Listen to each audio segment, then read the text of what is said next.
While many property investors focus heavily on obtaining probate leads because probate properties are often sold below their market value and therefore can make great investments, there's a common misperception out there that finding probate properties is the only way to go. And many investors, in their search for probate leads, are often disappointed to find out how many inheritance properties do not actually go to probate.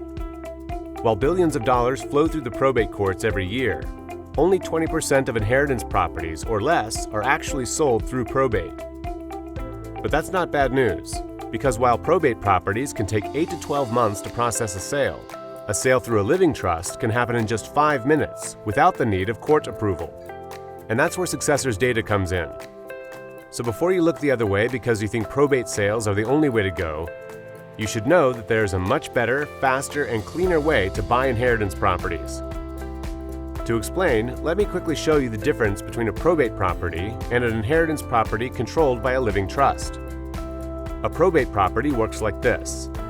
When a property owner passes away, they either do so intestate, that is, without having bequeathed that property to someone else, or testate, having left that property in their will to another person.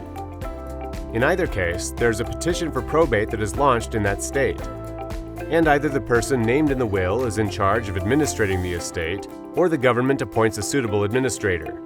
In either case, that person is in charge of managing the estate, while any creditors that the deceased property owner was indebted to are paid off. This might include medical expenses, bank loans, or any other debt. And so, assets are sold to raise capital and pay any liabilities. These assets might be personal belongings, such as stocks, household furnishings, jewelry, and so on. Or it might include other properties or part of the property, such as land, buildings, or other family or commercial properties, and so on. The estate is liquidated, any debts are paid off, the heirs receive what's left, and only then is the property in question released for sale. Often these properties are at a discount and might be good for investors, but there are plenty of risks involved, and the process can be a long waiting game. Again, only 20% or less of inheritance properties end up being sold through probate. But 60% of inheritance properties are sold through a living trust, which is a much less painful process. You can think of a living trust as a container, much like a corporation. It is simply a legal entity that is controlled by one or more members. For instance, let's say that a husband and a wife, Stephen and Maria Johnson, own several properties and many assets. They go to see an estate attorney and ask them to set up a living trust where they can put their assets, then determine what happens and who controls their estate. One of these assets is a house they own. So the estate attorney will tell them the best way to handle it is to establish a living trust. The attorney will draw up a quitclaim deed, which puts all of their assets in the living trust. Both of their names will be on it, and while they are alive, either one of them or both of them jointly will have the power to make all decisions regarding that living trust. So technically, the living trust is the owner of the property, and as trustees of the living trust, this husband and wife control its assets. When one passes away, the other automatically becomes the sole owner of the property, or what's known as the remainder joint tenant. In a living trust declaration that is not recorded anywhere, the trustee or trustees will also list a person or persons as successor trustees to take over the management of the living trust once the original trustees are deceased. And that person will then have the power to sell any of those assets, including the house, in any way they like. It does not have to go through the liquidation and probate process. It can be sold directly to an interested buyer as a standard sale in as much time as it takes to draw up a contract, not months, but minutes. This process currently accounts for 60% of inheritance property sales.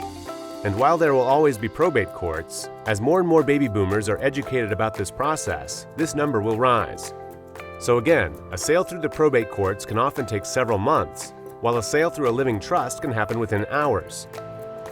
And now that you understand this general overview, let's look at our data in Successor's data. These owners are those who are operating the property within a living trust. The original property owner wanted to make it easier for their heirs by avoiding probate courts. And of course, the original property owner is going to make him or herself a trustee because while they're alive, they don't want someone else to sell their property and put them out on the street. So this is what estate lawyers advise their clients, as it's the best way to play it safe in the often complicated world of estate management.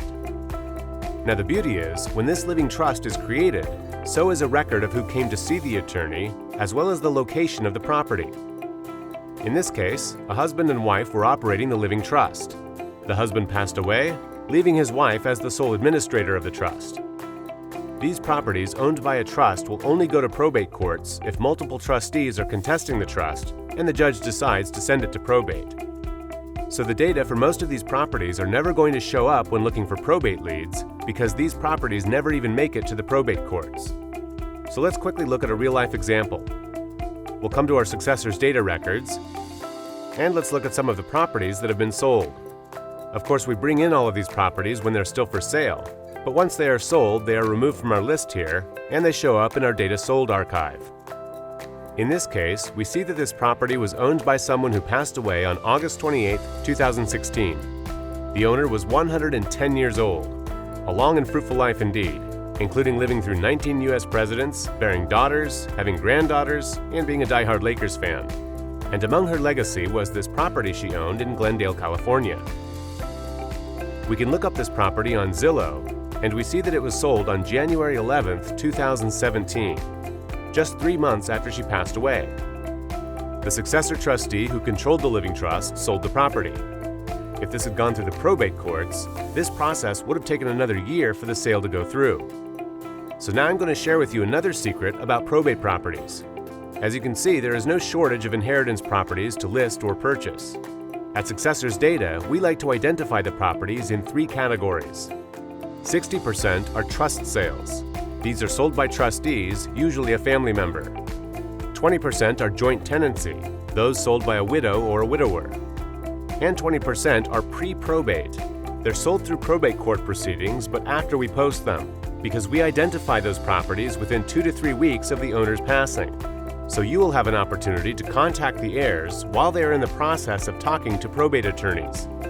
And now you've got a good idea of how the process works, and why looking for probate leads only is a surefire way to limit yourself when it comes to investing in inheritance properties.